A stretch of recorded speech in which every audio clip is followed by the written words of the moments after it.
right, and welcome back to A Businessman's Guide to Almost Everything. I'm your host, Kole Berzenji, and in this show, I get to sit down with interesting people, have interesting conversations, and we get to break down some of the industries and businesses that we're surrounded by, figure out what makes them tick, what they're scared of in today's episode, and hopefully learn something new and valuable. So today with me is Nadia. Nadia, would you introduce yourself, what you do, and where you're from?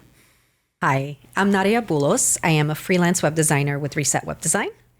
And I am a local small business here in town, and I love working with other local small businesses, helping them maximize their online presence and pretty much create a website that's not only aesthetically pleasing, but also that helps convert customers. So in today's episode, I wanted to break down a little bit of what's going on in the industry. And there's one thing that everyone's always talking about. It's always about AI. And so I first wanted to get to, how is AI shaping web design in 2025? It's there, it's here, it's happening. It's AI is inescapable, I think. I would say I have embraced it. It's a tool, I think, for me as a web designer. It's not going to be the be all end all, but it is definitely a tool that I can use to optimize the websites that I already create. Even save me some time on creating some stuff, maybe content or other things. I think it's always going to be a tool. I don't think it's going to be creating websites from scratch from beginning to end, even though that's offered right now. But where a web designer comes in, or humans pretty much come in, is that they are going to be able to communicate or to find out exactly as a whole what the marketing strategy of that business is and integrate the website within that. And I think that's a little bit harder to do when you have a robot that you're talking to. So it is a very valuable tool, and it's not going anywhere, and it's growing, if anything. But I think if we learn to embrace it and know how to use it properly, that could be an asset. So you said that you use it as a tool. I imagine you probably use it a lot for copywriting. Is that about right? A little bit. Yes. A little bit. Yes. What other ways do you use AI in your day-to-day work? I have used it for custom code, not gonna lie. But of course, you have to know code in order to know what to ask for and to know if the response is going to be the appropriate one. And so again, there's limitations. So I can put in a prompt for it to generate a code, but at the end of the day, if I don't understand how to read it or how to plug it in or how to test it, then it's of no use. So again, it's important. It's helpful. It's a helpful tool, but it doesn't do it all for you. So I know you talked about it already a little bit, but we're talking about like truckers. We're going to lose 40% of them in 10, 15 years because Elon Musk is going to make his AI super trucks or whatever. Why don't you think AI will take the space of web designers in 10, 15 years? Because I still think that there's going to have to be a need for human connection. There's going to have to be a need of someone being present to solve a problem. And problem solving, I think, is limited with AI. Right now it is. I don't know, 10, 15 years. But I feel like that personal touch that businesses are looking for, that's still going to be a need in 10, 15 years. That's not going away anywhere. And again, I feel like AI will still remain a tool, and you'll still need somebody to go over whatever is generated to make sure that it's compliant, that it's effective, that it goes with the branding, mission, and vision of the company. So in my opinion, you're still going to need to have someone to oversee what the AI is generating. So do you think in 10, 15 years time, we could see web designers move a little bit less from like the hands-on creative to more of just like almost like overseers and managers of different autonomous tools? 100%. You're still going to have somebody overseeing the overall strategy of the business, of the marketing. And it's the daily tasks, the little things that are the repetitive tasks, those things will be replaced by AI, 100%. But the bigger picture stuff is still going to be done by designers. All right. That's an interesting way to frame it. So then different angle then. Let's talk about just the field of web design in general. Because I feel like it's funny. We met at a networking event about a month or two ago now, I think down in Bellingham. And since then, I've met, I think, another 3 web designers. Yeah. Previously, before that, I hadn't met any. And so I'm curious about the industry. How would you describe it? Would you say that it's oversaturated, it's just kind of right, or it's a booming market that people haven't jumped in on enough yet? In my opinion, web design is such an extensive market. There's so many different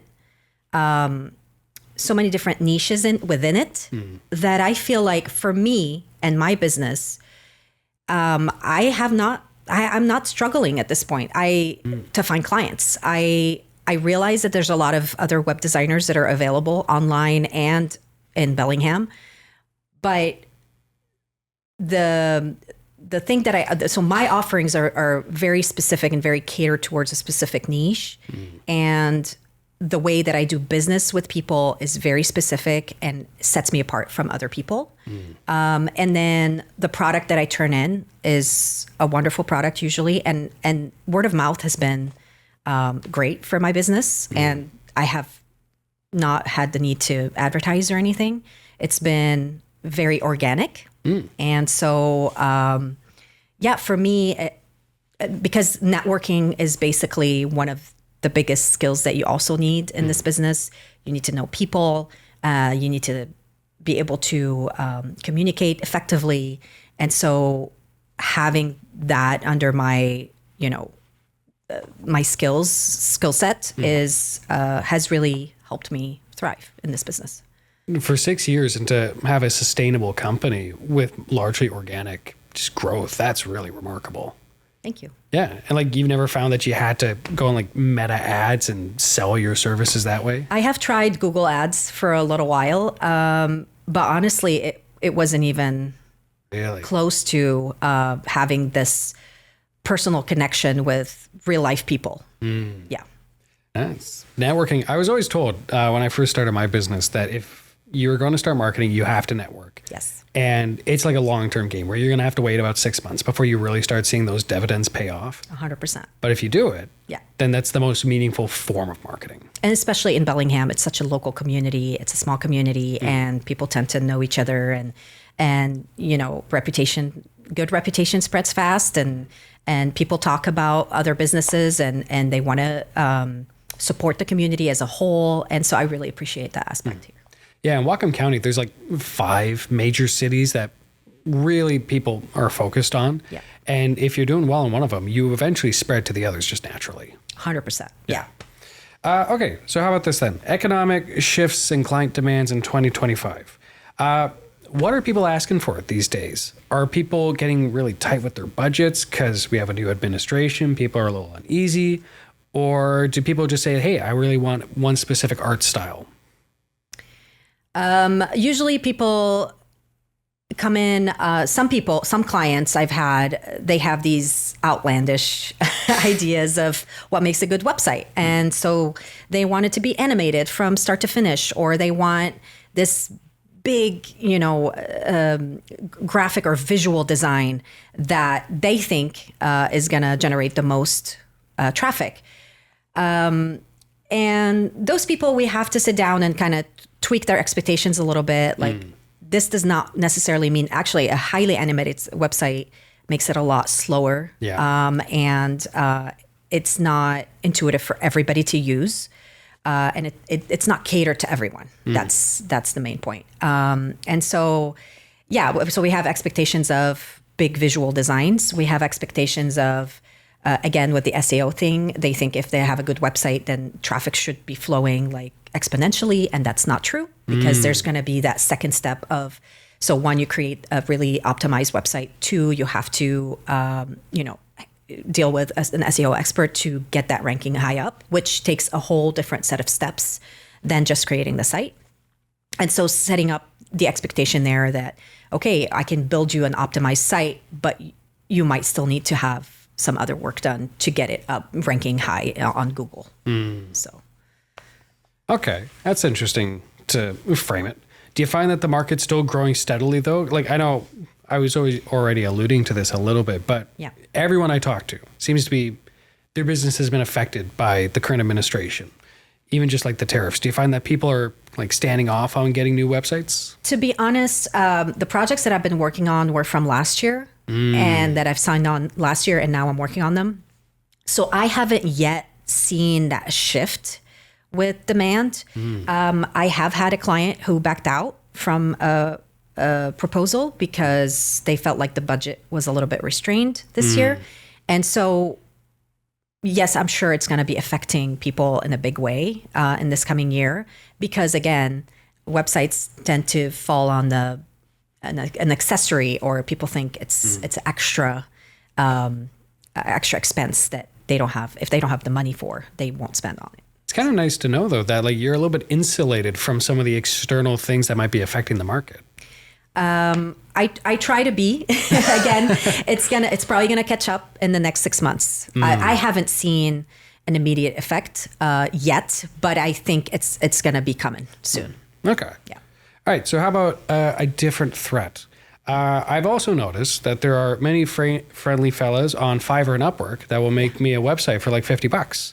That's so true. More like 500, but yes, and that's a reality, and that's just something. This is where I try to separate myself from Fiverr web designers. Is that I'm not just providing you with a website. I am a local person that comes in, and I'm interested in your business as a whole. And I strategize with you, and I make sure that you're getting the final result, the final website that you're really needing.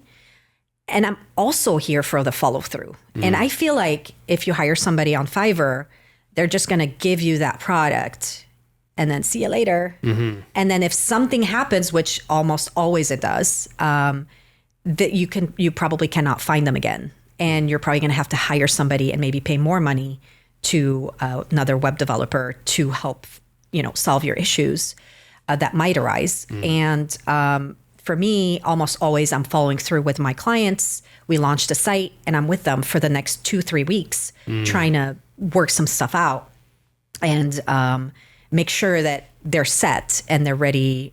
They have all the final product and they're happy with it and they're satisfied with it. So I feel like you kind of pay for what you get. And let me rephrase that. You kind of get what you pay for. And so, for me, I go the extra mile. And I don't think that's available online with somebody that you hire for $500 to do a website.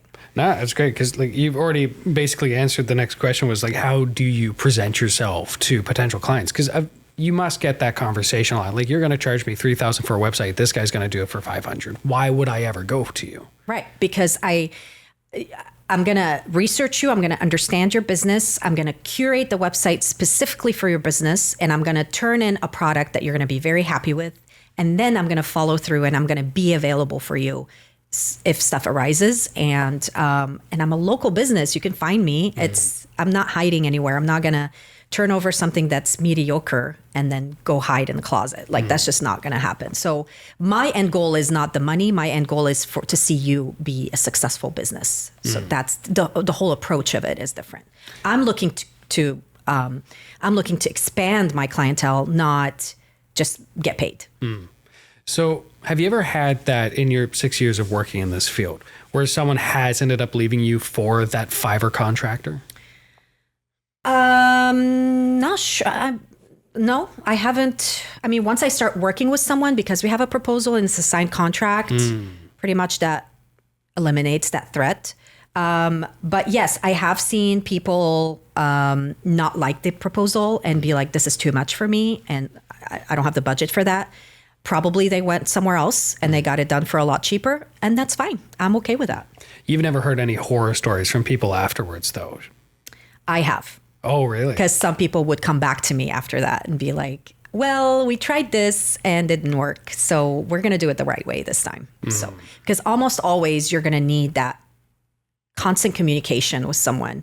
And sometimes online, you just don't get that. Or you can't find them. They ghost you or it's done, So you're not getting the personalized experience here. You're getting a generic, something very generic. I think you touched on something there that I think is really important. Like anything with digital fields, there's always someone who's going to be in another country who's going to be able to do it for substantially less. Yes. And I've only been running my business for a year, but I have lost count of the times where people have gone to those international workers, and it's the same story so often where they were slow to respond and then they just ghosted me. They took my money and the project's not done. It got halfway through even.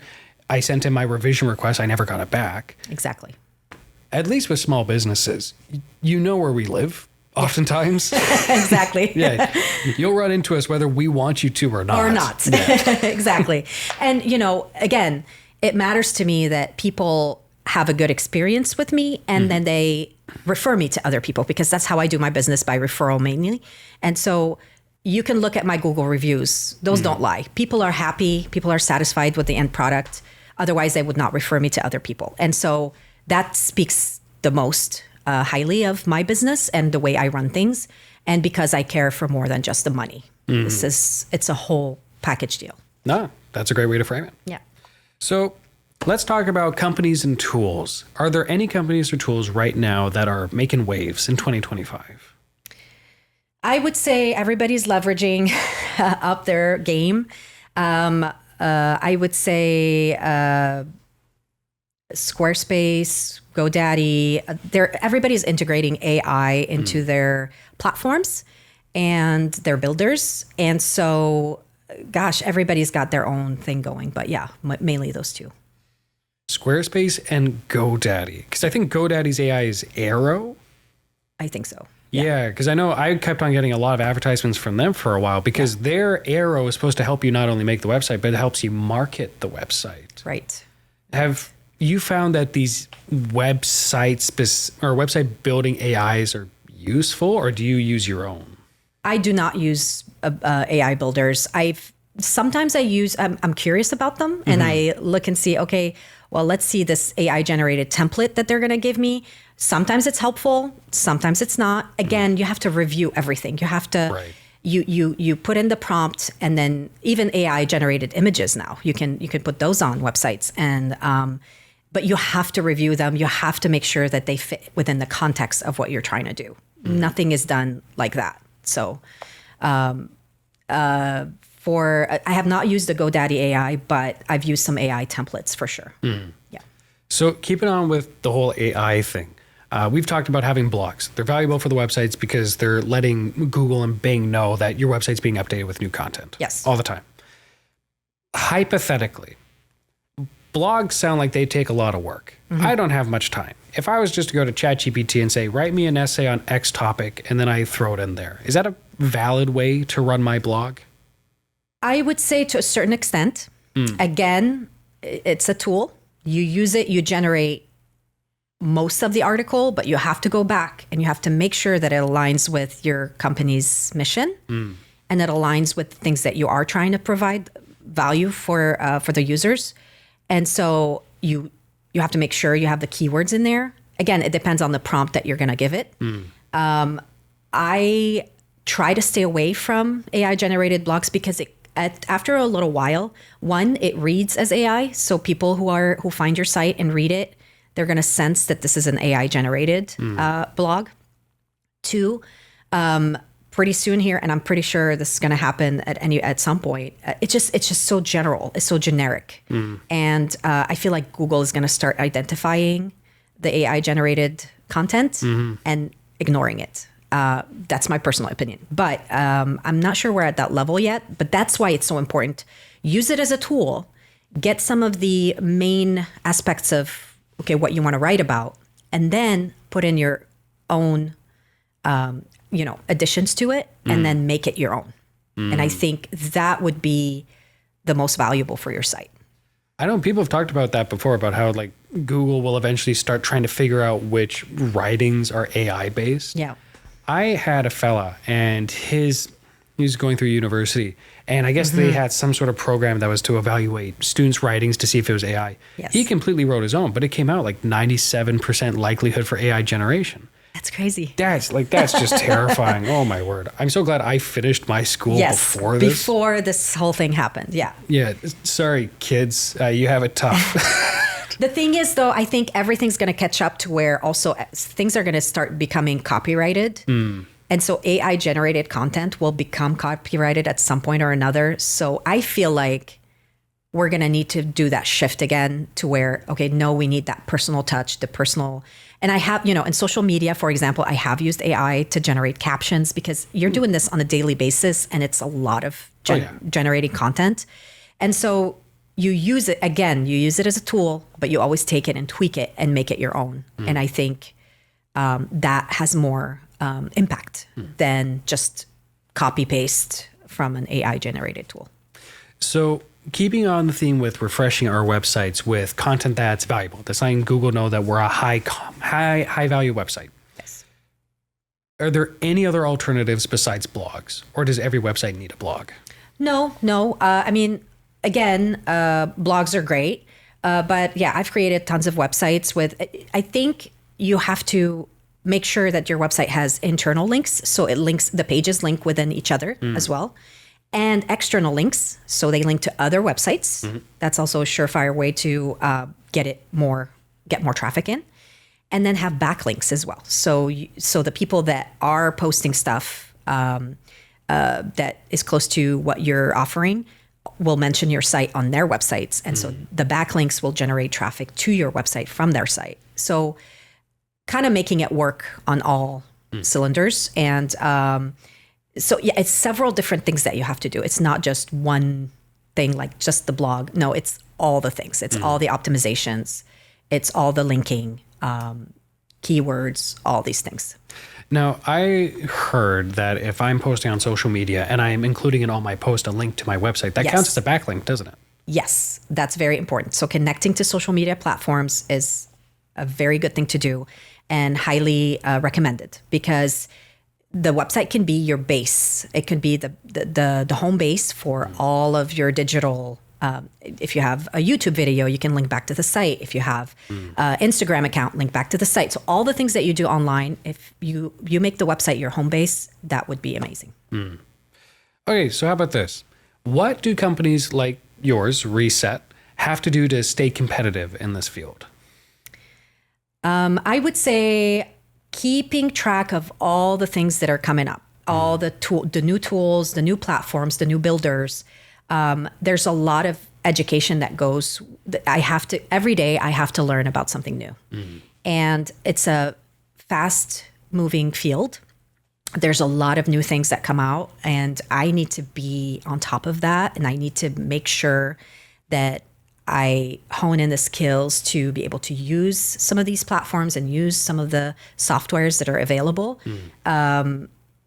There's so many options out there, so I get to pick and choose what I want to learn. But that is the best way to stay competitive is to learn all these different things. So what's something you've had to learn in the last 2 weeks? Let's see. I think I was writing, I was finishing up a website and they needed a specific script. And I have really good knowledge in HTML, CSS, but JavaScript, it was kind of like not really. And so I had to further some knowledge about JavaScript. And I had to read up a little bit about how to write this script because I wanted to make it work on the site. And so, I'm always researching different things. I'm always looking up different ways of doing things and trying to find the best tools to do it. Oh, that's good. Yeah, I remember when I was making my WordPress website, there came a point where I was so frustrated with something not working right that I ended up spending 2 to 3 hours just trying to learn CSS. And then at the end of the 3 hours, I realized this is going to take me a week for one stupid function. Yes. I can't do this. Yes. I have real work to do. And that's where I come in. This is what I do. This is what I do. And I invest that time and I invest that effort so that you as a small business owner do not have you don't have to do this. You can focus on making videos and podcasts. I will take this burden from you because I am spending time to research these things and I've already put in the effort into it. So this is what I can do for you. Okay, so we've talked a little bit about maintenance for websites as well. Uh-huh. So I have a website. What kind of things can I ask for you to change that would fall under that maintenance umbrella?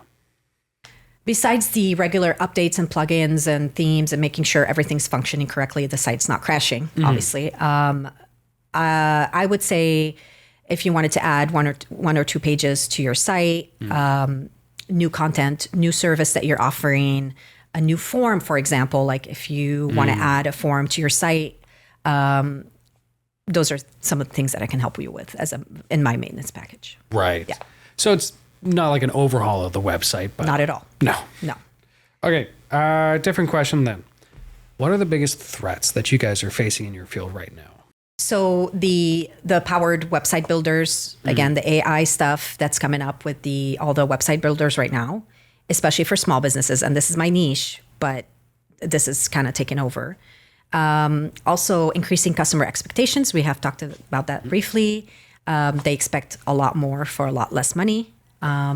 Also the ever-changing SEO algorithms and the Google crawling robots, all these things just keep changing constantly, and that can affect how I'm building my site. And then also some of the businesses that I've encountered are skipping websites altogether. They just want to be on social media. Right. So they only have an Instagram account and they're very happy with that, and they don't feel the need to build a website to support that. So I have seen that trend kind of shifting towards a lot of businesses shifting towards that trend of having a social media platform instead of a website. That's interesting. That must be a pretty recent trend. Yes, it is. It's very recent. Do you think, is it working? It depends on the business. That's probably a good answer. And having managed social media and recognizing that not every platform is the best platform for a business, that might work for some businesses. Instagram might be great for somebody who's, I don't know, selling art, for example. And so it depends on the business and what they're trying to accomplish. All right. So last question, then we'll probably close it out. But we've talked about a lot about what a good website designer and provider will do. Yeah. But how can I tell if my website designer / provider is doing a bad job? I would say there's a few red flags. You should always meet with your web designer either in person or on Zoom to make sure that they're a real person, because there's a lot of scammers out there. I have received a lot of scammers wanting proposals, and I sent them proposals and they actually just want money at some point. And it's very common to have the scammers come out like that. And so pay attention. So make sure that you know that this is an actual human being. And then 2, I would say almost always web designers send proposals, very detailed proposals, so that you know what what to expect. And that's something you need to pay attention to. And usually what I do is I do a 30% deposit. I have known people to ask for full payment right up front, but I'm hesitant to do that because I think if I were a client, I would not want to pay up front for something that has not been delivered yet. No. So a deposit makes sense. A proposal, a very detailed proposal makes sense. And of course, meeting the person. We're running into that right now with a different client. I won't say who, but they're like, you want me to pay a deposit for a video product? No, you got to make the video first. It's like, no. This is how digital services work now. Exactly. Yeah. Makes sense. All right. Well, Nadia, thank you for joining me today. Yeah. Where can people find you? You can find me at resetwebdesign.com. And also I'm in town. So anytime, just stop by and let me know. All right. Well, thank you for joining us. Oh, good heavens. Thank you for joining us for this episode of A Businessman's Guide to Almost Everything. We hope that you've enjoyed this episode, that you've learned something new, and that you come back next time. So until then, take care and be well. Bye-bye.